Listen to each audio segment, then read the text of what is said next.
Une question à présent que vous vous posez peut-être vous aussi derrière le poste. Pourquoi ne pas changer de métier?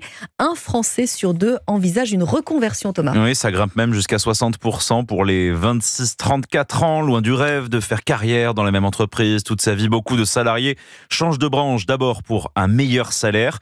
Le salon de la reconversion se termine ce soir à Paris et donne quelques clés pour comprendre ce phénomène en train de devenir la norme, Margot Faudéré. CV en main, Mamadou déambule entre les stands en quête d'informations. Chef de projet dans les télécoms, il aspire désormais à une carrière de coach en entreprise et il s'apprête justement à trouver des réponses auprès d'un organisme spécialisé dans la santé au travail. Est-ce qu'un profil comme moi, ça peut être intéressant?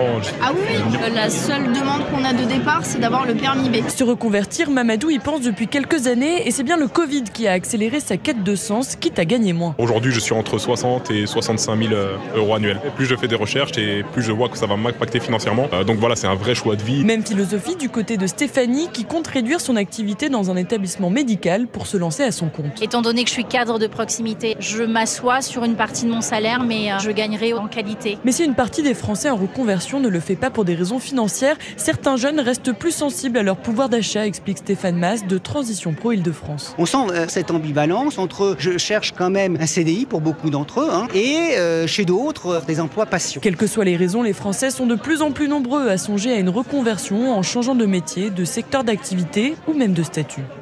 Margot Faudéré du service économie d'Europe 1.